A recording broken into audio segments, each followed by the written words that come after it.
अभी तक तो कन्वेंशनली हम ये सुनते आए थे कि पुलिस अरेस्ट करती है जी। क्योंकि इन रियल वर्ल्ड में क्राइम दिखता था और जब क्राइम दिखता था इन्वेस्टिगेशन होता था, पुलिस आती थी, प्रोसेस है। इस डिजिटल वर्ल्ड में, वर्चुअल वर्ल्ड में क्राइम दिखता नहीं। हम यहाँ बैठे हैं और हमारा डेटा लीक हुआ है, मुझे पता ही नहीं चला। जी ठीक है, फिर वो आपको डिजिटली अरेस्ट करेंगे कि आपको बोलेंगे आप स्काइप पे आइए, स्काइप पे आके आप हमारे सामने ही एक बंद कमरे में 24 घंटे हमारी निगरानी में रहेंगे, अभी जब तक आपके केस पे वर्क नहीं हो रहा है। और जब आप स्काइप पे कॉल उठाएंगे ना उनकी, तो वो एक प्रॉपर यूनिफॉर्म में होंगे बैठे हुए, और वो ऑफिसर ऐसे होगा बहुत शांत, जैसे सच में भाई कोई आईपीएस है, ये सारी चीज़ें। और साइड में 2 क्रिमिनल वो होंगे, क्रिमिनल्स के गेटअप में 2 कांस्टेबल। उसके भी अभी जब ये स्टार्ट हुआ था ना डिजिटल अरेस्ट, तो एक बहुत नामी कंपनी में एक IT सॉफ्टवेयर इंजीनियर्स है, उनको भी डिजिटल अरेस्ट किया गया। बड़े बड़े कंपनी के CEO को भी डिजिटल अरेस्ट किया गया। हमें लगता है कि नहीं, सामने वाला जो पर्सन है वो IT से रिलेटेड है, तो वो साइबर क्राइम का शिकार नहीं हो सकता, बट वो लोग भी होते हैं। Hello and welcome to the forum for global studies exclusive podcast. Dear friends, आज हमारे साथ साइबर सिक्योरिटी पर बोलने के लिए हिंदुस्तान के एक बहुत बहुत बड़े एक्सपर्ट हैं कामाक्षी शर्मा जी। कामाक्षी शर्मा जी का इंट्रोडक्शन मुझे लगता है कि शब्द कुछ कम है, क्योंकि जिस तरह से उन्होंने अपने काम से पूरे हिंदुस्तान पर अपनी एक पहचान बनाई है, तो ये मेरे लिए कठिन है कि मैं कैसे उनका इंट्रोडक्शन दूं। लेकिन आपको बता दूं, उनका इंट्रोडक्शन यही है कि जम्मू कश्मीर से लेकर कन्याकुमारी तक सिर्फ 35 दिनों में 50,000 पुलिस को इन्होंने साइबर सिक्योरिटी के बारे में ट्रेनिंग दी। उनको बताया कि किस तरीके से देश में जो साइबर सिक्योरिटी के जो क्राइम्स हो रहे हैं, जो कोई फील्ड हो, चाहे मेडिकल की फील्ड हो या इंडस्ट्री में हो या टीचिंग लाइन में हो, हर फील्ड पर इनका अपना एक एक्सपीरियंस है और पूरे देश को इन्होंने अवेयर किया है। आज उसी कड़ी में forum for global studies, we are so privileged and honoured to have you ma'am here in this special podcast. और आज जानेंगे कि आखिर देश के अलग अलग सेक्टर में हो, चाहे वो इंडस्ट्री का सेक्टर हो या मेडिकल का सेक्टर हो या सिक्योरिटी का सेक्टर हो या एजुकेशन का सेक्टर हो, साइबर सिक्योरिटी बहुत बड़ा एक सवाल है हमारे सामने। क्योंकि पूरी दुनिया जिस तरह से डिजिटल फॉर्म में, डिजिटल मोड में है, और सरकारें भी कोशिश करती हैं इस डिजिटल प्रोसेस को आगे बढ़ाने के लिए, लेकिन उसके साथ ही जो थ्रेट है, जो साइबर थ्रेट है, बहुत बड़ा चैलेंज है। आइए जानते हैं, बहुत कुछ समझने की कोशिश करेंगे, जो नुआंसेस है, जो कॉम्प्लेक्सेस है, कि आखिर कैसे एक इनोसेंट व्यक्ति के साथ फ्रॉड हो जाता है, कैसे एक टीचर क्लास में जूम से पढ़ाता है तो उसे पता ही नहीं चलता है कि उसमें कौन सा अननेसेसरी अनवांटेड लोग वहाँ पर आ जाते हैं, आखिर कैसे मेडिकल में फ्रॉड हो जाता है, आखिर कैसे पुलिस के साथ फ्रॉड होता है। तो इस तरह के कितने इनोसेंट लोगों को इन्होंने जान बचाई अपने इस वर्क से, अपने इस एक्सपीरियंस से, अपने इस अवेयरनेस प्रोग्राम से। तो मुझे लगा आपके साथ आज हम एक बातचीत करने की कोशिश करेंगे। बहुत बहुत धन्यवाद आपको फोरम फॉर ग्लोबल स्टडीज के इस प्लेटफॉर्म पर। Thank you so much sir. Kamakshi ji, मेरा सबसे पहले सवाल तो ये है कि एक साधारण भाषा में यदि देखें कि ये साइबर सिक्योरिटी क्या है, इसकी बड़ी चर्चा हो रही है क्या, कैसे कॉमन व्यक्ति से प्रभावित होता है?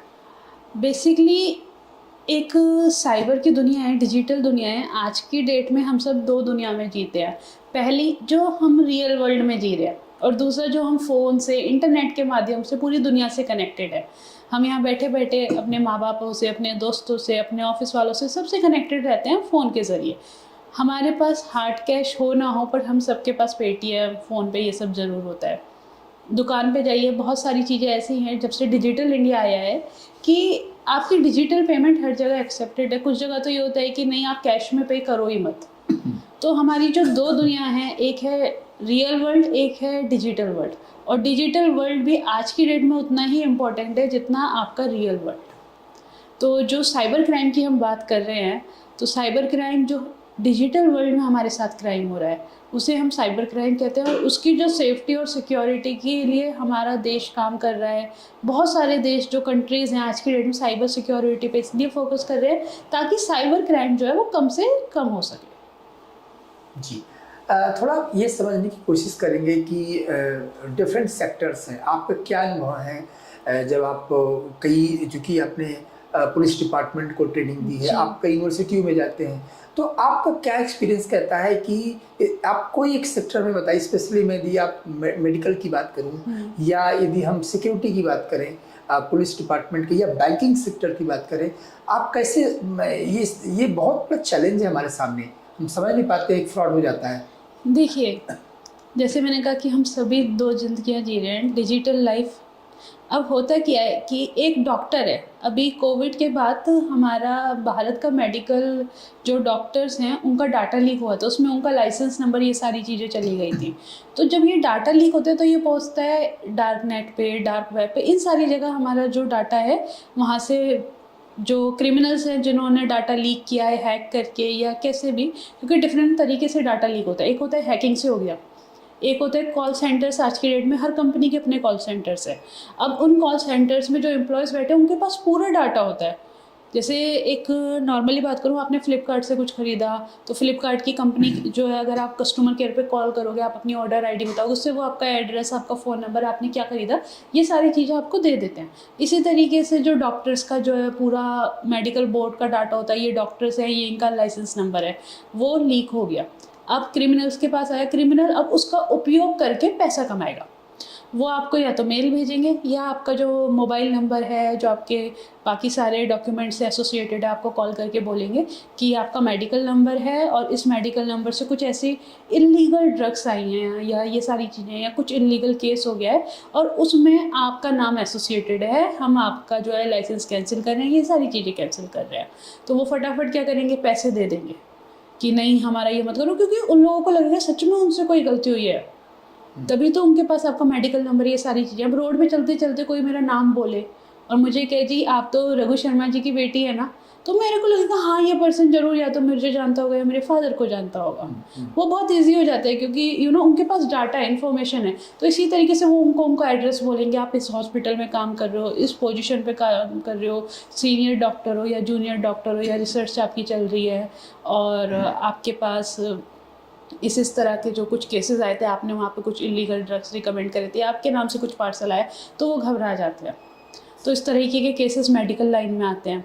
फिर वो लोग डिजिटल अरेस्ट भी कर लेते हैं कई बारी, बड़ा अमाउंट लेने के लिए कि नहीं जी आप पे तो केस होगा, अब आपको हम, आपका लाइसेंस तो कैंसिल होगा ही होगा बट केस लंबा चलेगा, तो आपको हम डिजिटली अरेस्ट कर रहे हैं, हम आपके घर नहीं आ रहे हैं, आपको अपने फ़ोन में स्काइप कुछ इस तरह से। ये बात क्राइम करने वाला बोलता है, ये बात वो बोलता है जिस पे डॉक्टर की सारी इन्फॉर्मेशन जा चुकी है। हाँ, जिसे हम हैकर कहते हैं, क्रिमिनल कह देते हैं। जी। वो सामने वाले को मैनिपुलेट कर रहे हैं ताकि वो उस पर विश्वास करे, अपना कॉन्फिडेंस लूज करे और सामने वाले का मनचाहा अमाउंट जो है वो पे कर ले। ठीक है, फिर वो आपको डिजिटली अरेस्ट करेंगे कि आपको बोलेंगे आप स्काइप पे आइए, स्काइप पे आके आप हमारे सामने ही एक बंद कमरे में 24 घंटे हमारी निगरानी में रहेंगे, अभी जब तक आपके केस पे वर्क नहीं हो रहा है। और जब आप स्काइप पे कॉल उठाएंगे ना उनकी, तो वो एक प्रॉपर यूनिफॉर्म में होंगे बैठे हुए, और वो ऑफिसर ऐसा होगा बहुत शांत, जैसे सच में भाई कोई आईपीएस है, ये सारी चीज़ें। और साइड में 2 क्रिमिनल वो होंगे, क्रिमिनल्स के गेटअप में 2 कांस्टेबल, और एक्चुअली वो क्रिमिनल हैकर हाँ, है, वो हैकर है, ऑफिसर बना हुआ है। हाँ, वो कांस्टेबल नहीं पकड़ो, इनके खिलाफ तो बहुत बड़ा सबूत मिला, इनका लाइसेंस नंबर, वो कहेगा नहीं अभी मैं बातचीत करता हूँ, अच्छे घर के लग रहे हैं। तो वो फिर आपको बोलेगा कि नहीं आप इतने पैसे दे दो और आपका केस जो है वो वर्क करके यहीं पे आप फ्री हो जाओगे। तो अब एक डॉक्टर है जिसकी एक रेप्यूटेशन है मार्केट में, ये सारी चीज़ें हैं, फैमिली है, रिलेटिव्स हैं, सोसाइटी है, तो वो सोचते हैं नहीं कोई 4-5 लाख रुपए दे देता हूँ, मेरा करियर बच जाएगा, पैसे फिर कमा ले जाएंगे। और आप यकीन नहीं करेंगे, डिजिटल अरेस्ट के केस सिर्फ एक डॉक्टर के नहीं, एक आईटी इंजीनियर्स के भी। अभी जब ये स्टार्ट हुआ था ना डिजिटल अरेस्ट, तो एक बहुत नामी कंपनी में एक आईटी सॉफ्टवेयर इंजीनियर्स है, उनको भी डिजिटल अरेस्ट किया गया। बड़े बड़े कंपनी के सीईओ को भी डिजिटल अरेस्ट किया गया। हमें लगता है कि नहीं सामने वाला जो पर्सन है वो आईटी से रिलेटेड है तो वो साइबर क्राइम का शिकार नहीं हो सकता, बट वो लोग भी होते हैं। क्योंकि इंफॉर्मेशन टेक्नोलॉजी अलग चीज़ है और साइबर सेफ्टी बहुत अलग चीज़ है जी। मतलब वो तो हो गया, वो डेवलपमेंट के लिए हो गया। सॉफ्टवेयर डेवलपर है, वो सॉफ्टवेयर पे काम करता है, उसे देखता है, उसे बनाता है, उसे अपडेट करता है, ये सारी चीज़ें होती हैं। लेकिन जो साइबर सेफ्टी है वो होता है कि क्राइम से बचाने के लिए। तो बहुत मैक्सिमम नंबर्स जो यूथ में होते हैं वो इंजीनियर्स होते हैं, इंजीनियरिंग की पढ़ाई कर रहे होते हैं, जो बच्चे इन चीज़ों का शिकार बनते हैं। तो हमें ये नहीं लगाना चाहिए नहीं ये तो आईटी से है तो ये शिकार नहीं हो सकते, इनको नॉलेज होगी। क्योंकि आईटी कंपनीज का भी सबसे ज़्यादा डाटा लीक होता है। जी। अब जैसे 2019 के आसपास डोमिनोज का बहुत 500 बिलियन लोगों का डाटा कुछ लीक हुआ था। अब आप सोचो, और वो डाटा कौन संभालता है? एक आईटी पर्सन संभालता है, लेकिन उससे भी वहाँ कहीं ना कहीं चूक हुई होगी जो मार्केट में ये डाटा जो है वो इजीली अवेलेबल हो गया। जी। जी। तो ये बहुत ही इंटरेस्टिंग बात आपने बताई कि डिजिटल अरेस्ट। अभी तक तो कन्वेंशनली हम ये सुनते आए थे कि पुलिस अरेस्ट करती है जी। क्योंकि इन रियल वर्ल्ड में क्राइम दिखता था, और जब क्राइम दिखता था इन्वेस्टिगेशन होता था, पुलिस आती थी, प्रोसेस है। इस डिजिटल वर्ल्ड में, वर्चुअल वर्ल्ड में क्राइम दिखता नहीं जी। है। हम यहाँ बैठे हैं और हमारा डेटा लीक हुआ है, मुझे पता ही नहीं चला। जी। लेकिन यदि हम देखें फिजिकल वर्ल्ड में तो क्राइम कौन करता है। जी। तो एक तरह से आपका क्या अनुभव कहता है कि इन्वेस्टिगेटिंग जो एजेंसीज हैं, पुलिस है जो, वो उसको कितनी कठिनाई होती, डिफिकल्टीज होती है इस तरह के क्राइम को सोल्यूशन देने? हमें लगता है कि जैसे डिजिटल वर्ल्ड है, अब हमें इसमें सबसे बड़ा इशू ये आता है कि जैसे हम किसी से मिलने जाते हैं रियल वर्ल्ड में, तो हमें लगता है यार देखो ये रास्ता है, हम इस तरीके से उससे मिलने जा रहे हैं, मैं अपने घर से राइट लूँगा अपने फ्रेंड से मिलूँगा, वीडियो कॉल कर रहे हैं, एक नेटवर्क सेटअप हो रहा है, उसमें वो जा रहे हैं। क्रिमिनल्स जो है इंडिया में, अगर आज की बात करें हम, तो अभी वो जो हार्डकोर हैकिंग होती है ना, कि नहीं उसने पूरा डाटा ये सब ब्रेक किया, उसके बाद वो सिस्टम में आया तब उसने हैकिंग करी, वो वाली हैकिंग तो अभी हमारे देश में हो ही नहीं रही है। हमारे देश में हो रही है मैनिपुलेशन करने वाली हैकिंग। जैसे बचपन में कहा जाता था कि अगर आप किसी से मिलने जा रहे हो तो हमारी मम्मी हमारे पापा बोलते हैं कि आप रास्ते में किसी का दिया हुआ कुछ मत लेना, किसी अनजान से बात मत करना। अगर हम ये बेसिक सेंस अपनी उसमें लगा लेना डिजिटल दुनिया में, तो भी हम काफ़ी उससे बच जाएंगे कि हाँ सामने वाला क्रिमिनल है, अगर उसे आपके साथ कुछ गलत करना है, आपके पैसे चुराने हैं, आपको लूटना है, तो वो आपको ज़रूर आपको कुछ तो करेगा, डिस्टर्ब तो करेगा, आपको फ़ोन करेगा, आपको लालच देगा। आप उनके फ़ोन्स मत उठाओ, आपको अगर डाउट होता है कोई अननोन नंबर है। अब जैसे इससे मुझे याद आया, आपने देखा होगा बीच में मेल्स के साथ ये वाले फ्रॉड बहुत ज़्यादा हो रहे थे कि अननोन कॉल से वीडियो कॉल आता था व्हाट्सएप पे, अननोन नंबर से वीडियो कॉल आता था।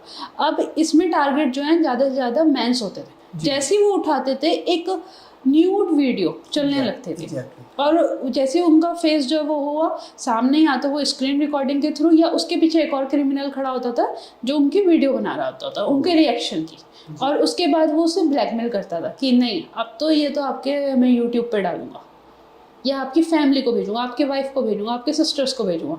भले ही उस पर्सन ने सिर्फ 2 मिनट के लिए, या मैं कहती हूँ 2 सेकंड के लिए भी अगर उसने फ़ोन उठा लिया ना, तो इस तरह की वीडियो देके उसे इतना ब्लैकमेल करते थे कि इस चक्कर में भी बहुत सारे मेल्स ने सुसाइड किया है, क्योंकि उन्हें ये डर था कि मैं अगर किसी को बोलूँगा कि मेरी गलती नहीं है तो लोग मानेंगे नहीं, ठीक है। और मैं ये वीडियो जो है मेरी वाइफ ने देख ली, मेरे बच्चों ने देख ली, या फिर मेरी सिस्टर ने देख ली, तो क्या इम्पैक्ट पड़ेगा, क्योंकि सोसाइटी इतनी अवेयर नहीं है।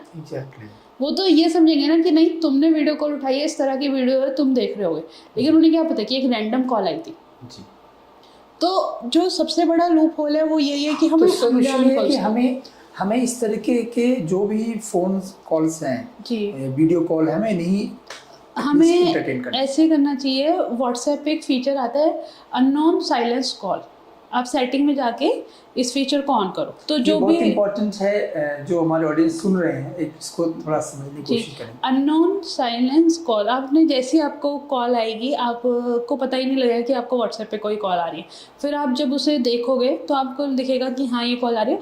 आप उसमें पहले मैसेज करके पूछो कि भैया आप हो कौन, हु आर यू, या कहाँ से हो, आपको क्या काम है मुझसे, उसके बाद ही आप उन्हें एंटरटेन करो। अगर आपको लगता है कि हाँ आपके नॉन है तो फिर आप उनसे बात करो, उनका नंबर सेव करो। बट अगर आपको लग रहा है कि नहीं ये यहाँ कुछ गड़बड़ है, कोई जानने वाला पर्सन नहीं है, सिर्फ वीडियो कॉल पे वीडियो कॉल आ जा रही है, तो उन्हें सीधा ब्लॉक कर दो।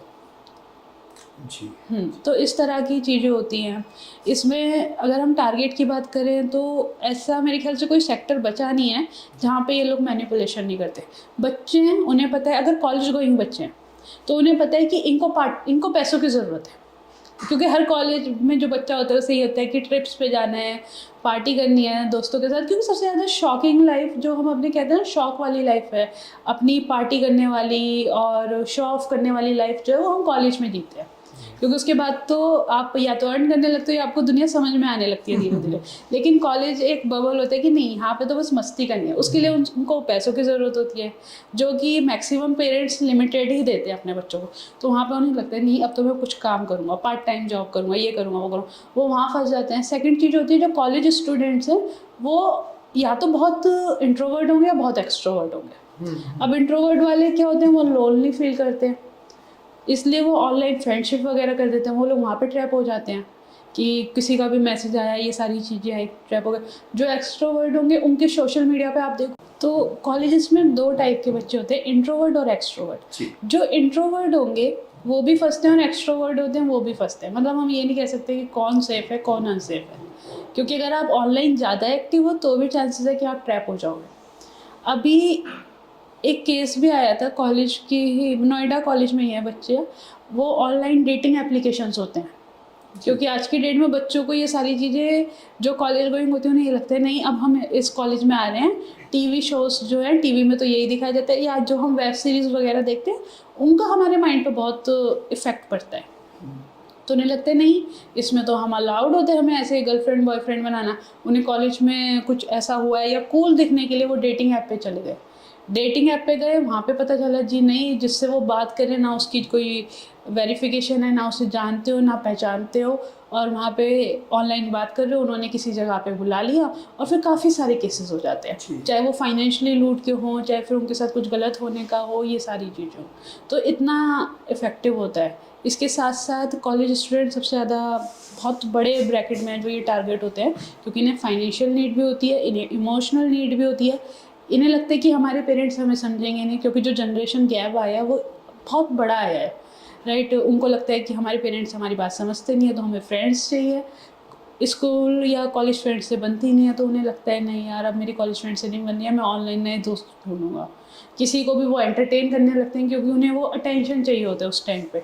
सब अपनी कॉलेज लाइफ में अपने लिए एक हीरो और हीरोइन का रोल रीड कर रहे होते हैं, क्योंकि वो वेब सीरीज़ इन सारी चीज़ों से बहुत ज़्यादा इम्पैक्ट होते हैं। बहुत ही रेयर ऐसे बच्चे मिलते हैं जो कॉलेज में 10% ऐसे बच्चे होते हैं जो करियर में रियल में फोकस्ड है, जिन्हें पता है कि नहीं अभी ये मेरे स्टेप है।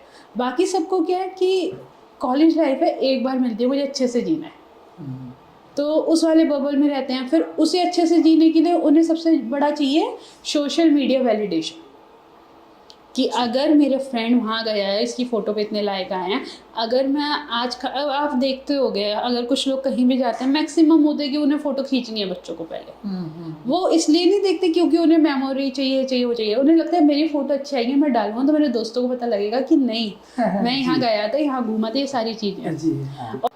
कामाक्षी जी, हमने देखा कि जो यंगर जनरेशन जिसे आप बता रही हैं कि जो कॉलेज लाइफ होती है उसमें बच्चे ज़्यादा एक बबल में रहते हैं, और चूँकि एक्सेस बहुत है, पहले के टाइम में एक्सेसिबिलिटी नहीं थी जी, तो वो स्ट्रगल करते थे उस मुकाम तक पहुंचने के लिए। अब एक्सेसिबिलिटी आपके फ़ोन में सारी दुनिया है, तो आपका क्या सजेशन क्या है आपका कि एक तो जिस तरह के जो फ्रॉड हो रहे हैं, ऑनलाइन गेमिंग हमने देखा कि ऑनलाइन गेमिंग में बच्चे करते हैं पैसे कमाने के लिए, इवन पहले उनको मैसेज आते हैं कि हम आपको एक दिन में 1 लाख आपको दे देंगे, कमा देंगे, एक दिन में 50,000 आप कमा लेंगे, 1 घंटे में आप कमा लेंगे। तो आप कैसे इस चीज़ को देखती हैं एज एक्सपर्ट? आप बताइए कि बच्चे कैसे बचें इस तरीके के, वो क्या है सिक्योरिटी होना चाहिए, लेयर होना चाहिए जो हमें पता चले कि ये फ्रॉड है। इसमें सबसे पहली चीज़ जो बच्चों को लगता है, जैसे मैंने बताया कि उन्हें शो ऑफ वाली लाइफ बहुत ज़रूरी लगती है, फिर उन्हें सोशल मीडिया वैलिडेशन चाहिए। बात अगर हम करें आज की डेट में, मेरे ख्याल से मैक्सिमम बच्चों पे स्मार्टफोन है जो कॉलेज में जा रहे हैं, ठीक है। अब उसमें उनके पास 2 ऑप्शंस होते हैं। पहला करियर रिलेटेड, कि हाँ वो अपने करियर, क्योंकि आज के टाइम में अगर मैं ये कहती हूँ कि जैसे टेक्नोलॉजी रैपिडली इंक्रीज़ हुई है, अपॉर्चुनिटीज़ भी बढ़ी हैं, बट उस साइड बच्चों का फोकस ही नहीं होता है। बच्चों का फोकस होता है इंस्टाग्राम, स्नैपचैट, फेसबुक, स्टेटस, इन सारी चीज़ों पे बच्चों का फोकस होता है, और ये चीज़ कहीं ना कहीं देखा जाए तो उनके पर्सनल लेवल कॉन्फिडेंस को भी अफेक्ट करती है। आप देखें कि पहले का एक टाइम होता था जब बच्चे खेलने उतरते थे, बैडमिंटन खेलते थे, ये सारी चीज़ें करते थे, उन्हें कुछ फ़र्क नहीं पड़ता था मैंने क्या पहना है, कैसे पहना है। वो बहुत कॉन्फिडेंसली बात करते थे। और अभी भी आज की डेट में अगर आप देखेंगे ना, हम जितनी भी बड़ी बड़ी इन्फ्लुएंशियल पर्सनैलिटी से मिलते हैं, उन्हें कोई वैलिडेशन नहीं चाहिए होता, वो बहुत सिंपल मिलेंगे आपको। लेकिन जो बच्चे हैं उन्हें चाहिए होता है, नहीं अगर मेरी इस फोटो पे 15 लाइक आए हैं और उस पर 20 आए हैं तो मतलब मैं उस दिन अच्छी लग रही थी, आज मैं अच्छी नहीं लग रही हूँ। They need that kind of validation from peoples. और ये चीज़ उनके मेंटल लेवल पे बहुत अफेक्ट करती है। क्यों? एक तो पहले के जो बच्चे होते थे, आप देखो वो लोग कन्वर्सेशन बहुत इजीली कर लेते हैं अपने पेरेंट्स से, उनके आगे उन्हें बात करना भी आता है, ये सारी चीज़ें आती है, अपनी फीलिंग्स क्या भी। आप कह सकते हैं कि अब हर क्षण एक कंपटीशन अंदर चल रहा है? कंपटीशन अपने आप से ही अपने आप से, चल रहा है, exactly, और उन्हें लोगों के वैलिडेशन की ज़रूरत है। जो उनको लगता है कि अगर इसकी फ़ोटो पे इतने लाइक है, इतनी फॉलोइंग्स है, तो मतलब ये बहुत अच्छी पर्सनैलिटी है। जी। सीधा माइंड में इफेक्ट ये आता है। उन्हें ये नहीं पता कि रियलिटी क्या है, बिहाइंड द सीन्स क्या है, ये सारी चीज़ें क्या हैं, वो किस चीज़ से फोकस कर रहे हैं। अगर आप मेरा सोशल मीडिया उठा के देखोगे तो डेफिनेटली उस पर मैंने अपने सिर्फ अच्छे मोमेंट्स से तो शेयर करेंगे। अब वो सारे एक्सपीरियंसेस या वो सारे स्ट्रगल वो कोई शेयर करूँगी? जैसे मैंने अपनी बायोपिक की फ़ोटो शेयर करी थी कि हाँ, आज के दिन मैंने अपनी बायोपिक जो है वो सोहम रॉक स्टार एंटरटेनमेंट के साथ साइन करी। बट उससे पहले जो मेरे स्ट्रगल्स रहे, जितनी रातें जो मैंने काम करते करते हुआ, जो मेरे पेरेंट्स ने सेक्रीफाइसेस करे, वो सब कौन शेयर करता है? जी। तो उन लोगों को सीधा रिजल्ट देखना होता है। उन्हें लगता है कि सब लोग सिर्फ रिजल्ट वो होते हैं, तो लाइफ में स्ट्रगल कम होते हैं। सिर्फ ये है कि पहली वीडियो डालो, वायरल हो जाओ, ये सारी चीज़ें। ये जो यंगर जनरेशन है, मुझे लगता है जो वायरल का जो कंसेप्ट आया है, ये स्ट्रगल के पार्ट से इसको कोई लेने देना भी नहीं।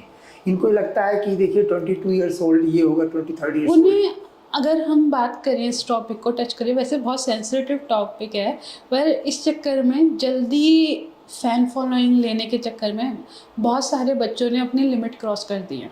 आइदर वो अपने आप को हर्ट कर लेते, कुछ भयानक भयानक इंसिडेंट कर रहे हैं, कुछ बाइक पे चल रहे हैं, या कुछ बच्चियाँ स्पेशली वो कुछ ऐसी वीडियोस बनाती हैं जो बहुत इनअप्रोप्रिएट होती हैं, जो उनके वैल्यूज़ के अगेंस्ट है, जो उनके कल्चर के अगेंस्ट है। मतलब हम एक लैंड ऑफ कल्चर में रहते हैं, हिंदुस्तान में रहते हैं, और हमारे यहाँ चाहे कोई भी धर्म उठा के देख लीजिए, सब में एक डिसिप्लिन है, एक बात करने का तरीका है, एक पहनावे का तरीका है। बट कुछ बच्चे ऐसे होते हैं कि नहीं, वायरल होना है तो वो कुछ भी कर देते हैं। ऑनलाइन कोई भी एक्टिविटी हो गई है जो शायद उसकी 10% भी वो समाज में खड़े होकर नहीं कर सकते। तो मैं बच्चों से ये कहती हूँ, ऑनलाइन सिर्फ उतना करो जितना आप अपने पेरेंट्स के आगे, अपने रिलेटिव के आगे, हर इंसान के आगे वो बिहेव कर सकते हो। कुछ ऐसी वीडियो तो एक तरह से ये सोशल डिसइंटीग्रेशन के लिए, मतलब सोशल डिसइंटीग्रेशन, ये जो वर्चुअल वर्ल्ड है, ये हमारी सोसाइटी के कोहेसिवनेस के लिए भी खतरा है। हाँ, बहुत बड़ा खतरा है जी। बहुत ही बड़ा। अगर आप हमारे कल्चर के लिए खतरा है, ठीक है। बहुत सारे ऐसे केसेस आते हैं जिसमें इन लोगों ने एक, पहले के टाइम में जब टेररिस्ट होते थे, स्लीपर सेल्स का कॉन्सेप्ट चलता था, कि हाँ स्लीपर सेल्स घूम रहे हैं जो एक्टिव होते हैं जब कोई बड़ा अटैक करना होता है। इसी तरीके से आज की डेट में ऑनलाइन डिजिटल स्लीपर सेल्स है। बहुत सारी चीज़ें जो उनके इंडियन अकाउंट्स हैं, लेकिन वो ऑपरेटेड हो रहे हैं by other countries like China, Russia, ये सारी चीज़ें हैं। और जब भी कुछ होता है या पॉलिटिकल मुद्दा होता है, आप देखोगे कि बहुत सी चीज़ें हैं कि किसी चीज़ को वायरल करना है, आपको पता नहीं लगेगा ये चीज़ कब में वायरल हो गई, भले वो वायरल लाइक हो या ना हो, कोई भी वो हो। अभी जैसे कोई केस हुआ है, रेप केस हुआ है, वो वायरल हो गया, बट हमारे देश में रोज़ 70-80 रेप केसेस हैं, वो वायरल नहीं होते हैं। अभी उत्तर प्रदेश में हुआ था, वो वायरल नहीं हो। बहुत वो चीज़ें, सारी चीज़ें हमें लगता है कि हम रन कर रहे हैं, बट ऐसा नहीं है। हम सिर्फ उनके एक एजेंट टाइप होते हैं कि नहीं, क्योंकि हम लोगों को क्या लगता है, नहीं इस पे तो सब स्टेटस डाल रहे हैं तो मैं भी इस विषय पे स्टेटस डालूंगा।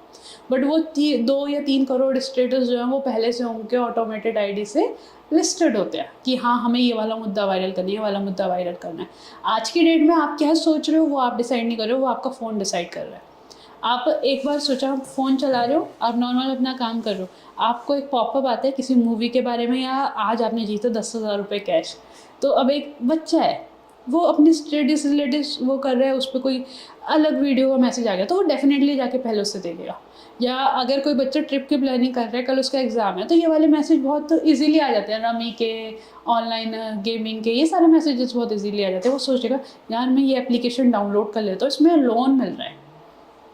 अब वो डाउनलोड करेगा, जब भी कोई आप एप्लीकेशन डाउनलोड करते हो वो आपसे कुछ परमिशंस लेती है। ये केसेस बीच में बहुत ज़्यादा हुए थे सर, कि आप ऑनलाइन एप्लीकेशन बच्चे ने लोन के लिए डाउनलोड करा, ये केस मैं अपनी हर उसमें बताती हूँ जो भी मेरी वर्कशॉप होती है, कि बच्चे ने ऑनलाइन, उसको ट्रिप पे जाना था, उसने इंस्टाग्राम वो स्क्रॉल कर रही थी और उसको मैसेज आया कि यहाँ से आप 10,000 रुपये लोन ले सकते हो विदाउट एनी गारंटी, बस आपको अपनी डिटेल एंटर करनी है।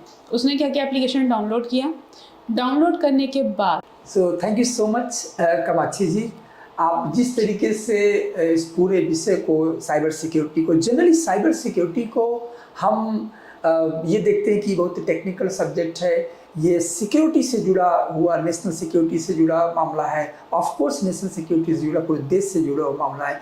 लेकिन आपका जो सजेशंस रहे, जो आपके एक्सपीरियंस रहे, जो आपके इंसाइट्स थे, मुझे लगता है कि जो यूथ है, जो ये यूथ का जो चंक है, और स्पेशली जो छोटे बच्चे हैं, ये बहुत ज़्यादा इससे अफेक्टेड होते हैं, क्योंकि जो वेरिफिकेशन और अवेयरनेस की समस्या सबसे ज़्यादा यूथ पर, youth is always excited, they are excited but they are not aware. Exactly. उनको बस ये है कि चाहिए, हाँ। अभी चाहिए, ऐसे हो जाएगा तो चाहिए। हाँ, तो ये समस्या जो है, ये जो ऑफर कौन किया है, इस वर्चुअल वर्ल्ड ने ही इसको ऑफर किया है, जो बहुत कम समय में स्टार बनने की जो एक कह सकते हैं कि जो सपना, ड्रीम है, ये वर्चुअल वर्ल्ड ने ही दिया है, ऑफर किया है।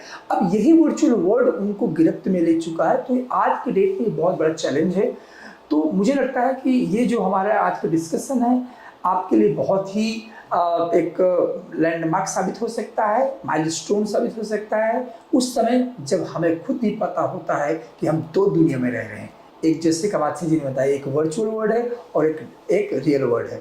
हम रियल वर्ल्ड में तो सचेत हैं, एक वर्चुअल वर्ल्ड के लिए भी तैयार नहीं है। मुझे लगता है कि आपके अनुभव, मैम, आपके इनसाइट्स बहुत अच्छे थे, और I hope my audience will enrich this kind of insights and depth discussion. Thank you so much for joining us.